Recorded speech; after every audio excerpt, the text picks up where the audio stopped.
Hello, this is the Spring third demo in which we are learning about which are the Spring Boot's annotation that will be used in the REST API. So first of all, this is a diagram which can be tells us how the API is connected with web API from client. Tells us we want this API to call to web services, so we can call by this way. There is a type like as a REST API which is also used to connect our APIs to web services, and which will be the communicator REST API between the client send the data from that to API connected with the web services. So there is a REST API which will be called between them, like as an interface between them to communicate. So APIs can be sent in the form of like as a JSON form and XML form. In old version there is a XML form JSON. XML form data should be passed, so that time if there is a server like as a Tomcat server, we have to again start our server and rerun our code. But in JSON, and because help of Springboot frameworks, we do not have to start again our Apache Tomcat. We can Springboot already gives us already built configuration files. From that we can run our code, and JSON format is a mainly used format for like as a REST API rather than XML. XML is like oldly used, but currently everyone JSON format is using. So what basically happens when the API getting hitting from the backend to the web services? We know that there is a postman which will be the communicator between the API and our Java backend code to the inserting data in a database. So in postman we can pass the like as HTTP is a format, localhost is a server, 80801 it is a server IP, and add is a method. So here we are performing like as a post payment. So while we have to remember that whenever we have to add something like as a num1 value is 1, num2 value is 30. So at that time like as a adding the data, we have to use always post method in a backend Java code also, and a postman also, like as a HTTP localhost 8080 add the method that we written in our controller Java code. There are mainly CRUD operations in APIs, REST APIs, like post, get, delete, that all. Then from the postman, whenever we hits this HTTP localhost 8081 port add method, it will be goes to our backend part where we have written this add number method. So it will be go there, selecting that particular filtering that particular add method, from that getting the num1 and num2, and then it will be give us output part our values. And if there are the multiple methods like as a create payment method, and basically this is the syntax of writing the endpoint. For getting the unique ID or like as a fetching data, we are using get method. Get method is used to filter only required data we wanted, like as using get payment. There is a unique ID mentioned in add number method, so we can get that your IDs using the payment ID or mentioning the syntax in postman URL. So postman generally requires the JSON format data, like as a colon. In colon we can use the parameter, and string quotation we can use the parameter. After that use colon. After that pass the parameter that we wanted to insert in our database. So these are the mainly localhost 8081 HTTP request we are sending. HTTP means that is a like an HTTP and HTTPS, one of the method that we are using for executing or making communication with the pay services. So HTTPS mostly secure than this, and here we are currently using HTTP. This is the method like the given payment, which can be used to the given payment only in a controller, and from that it hits the our services where we write the business logic inside the controller. Whenever we writing the method, like the first of all we are mentioning @ this is a REST controller class. Inside that we are mentioning this is a like as a address request mapping. In request mapping we are passing this slash quotation slash v1 slash payments. Inside that in that same method we are writing parameter also, like as a request param int num1 request comma int num2. So as a we are passing that. And this is the request body of our Java code. Thereafter we have learned that there is one of the tools which called as a Spring.io in the Spring initializer, which will be helps us to get the data like the Spring initializer, which will be gives us the like the project, what project we have to done, its language, Springboot currently version, and according to our project we can use the group artifact ID, and also packaging like the jar package, war package, Java version, and dependency also we can add like as a MySQL one. And MySQL, and after clicking on generate it will be directly downloading one zip file. From that we can get the like the already built Springboot dependency also in that we are adding. For that we are using Maven in Eclipse STS Spring Toolsheet. We are using Maven in local machine. These are the methods to run the code.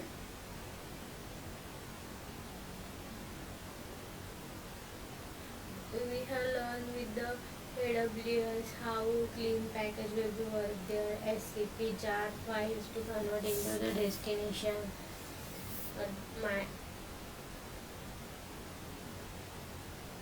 These are all the commands. And in Springboot we have known about the how autoconfig file will be working, like the form.xml file, which will be gives us the like as a automatic all dependency included in that application property, which will be gives us the port name in which port we are working, and database like as a schema name also we are mentioning in that. There is a embedded Tomcat, which will be like as a earlier days it will be help us to run our code in Tomcat.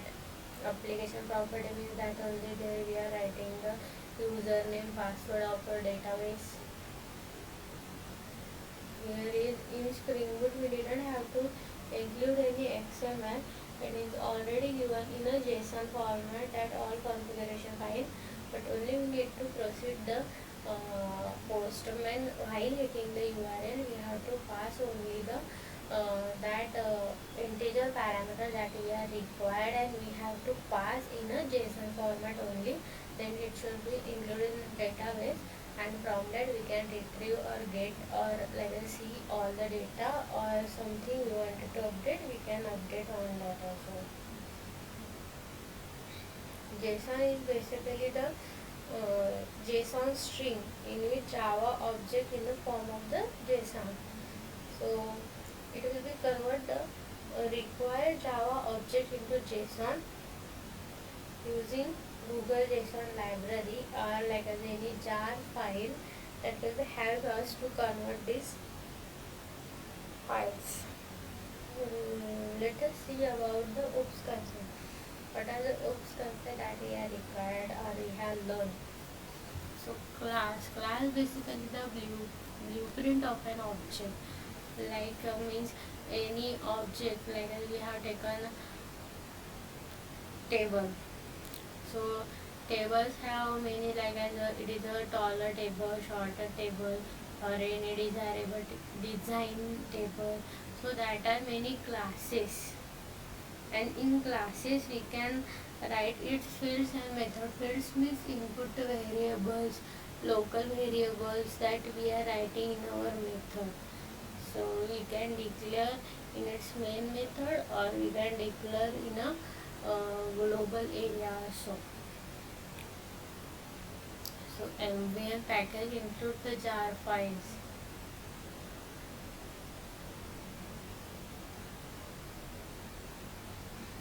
Then we have learned about the configuration bin file. What is a bin file? It provides us the, like the which bin we are configured, like its class path, its object that are automatically created, spring beans, spring container in which we are using DL forms of the data. In Springboot we get autoconfig Springboot autoconfig file, which will be already included our bin bin structured data. It is based on, like it is gives us the jar files which autoconfigured by Springboot, and also there is a many conditional or mission beans. It is created while the JSON object is created, and it should be added in a container. So there is another notation like @component scan. It uses to configure for configuration for creating a Spring Boot beans. We defines like as in a package, like we have one of the example of Spring Boot application, like as a first app project, in which we are defining it is a mainly mostly used format, like the form dot my first app. This is like the company name that is mentioned in that Spring Beans. Also we can configure like this also.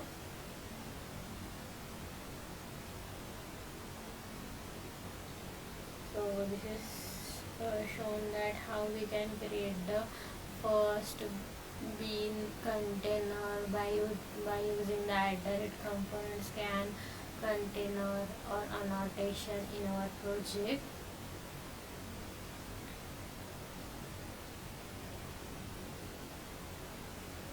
After that we have learned about the various dependency injections, like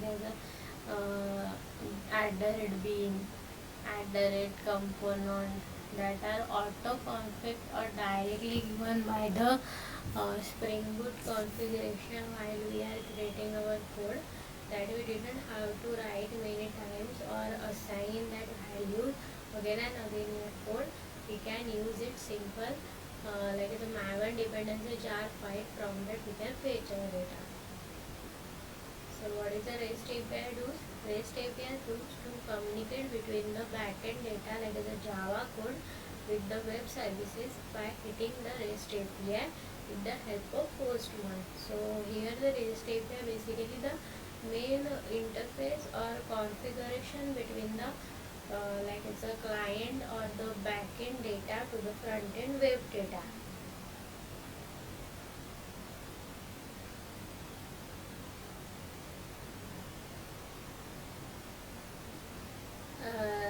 If we wanted to build any REST API, we have to identify the logics behind that. If we wanted to fetch the data of that particular payment was done on like the current date, so we have to pass their get method to fetch only according to the payment ID or that date of that date, so we can fetch from that also. So at that time we are using the get method.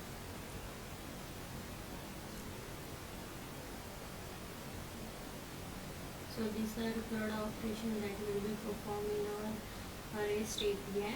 So this is the URL on which we are running our APIs on post 1. This is the RPC based another method of API, that is base URL, and how you can add in your payment resource project. So this will be shown.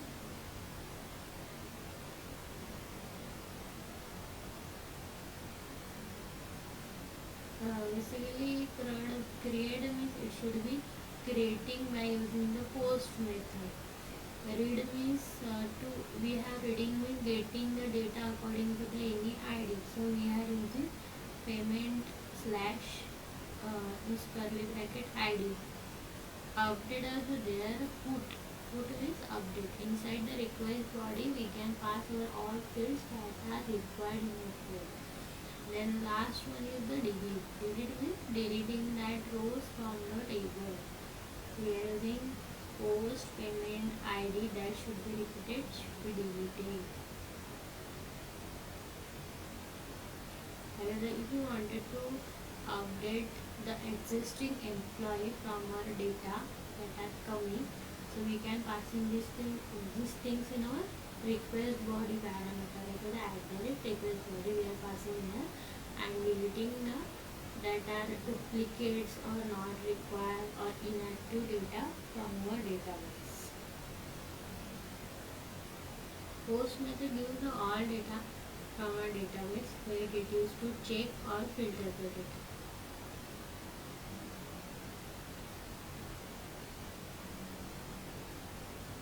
You can also get to know about this from ChatGPT, whether how we can create the REST controller and all, like request controller, request mapping, its body, its path variable, where we can proceed. That all mentioned there. So this is basically about the complete overview of the REST API and how Springboot helps applications and annotations helps us to create the configurable code without adding the external configuration files. It gives us already complete files, but we have to like specifically use that in our code, and by this way we can communicate our backend Java code with the web services.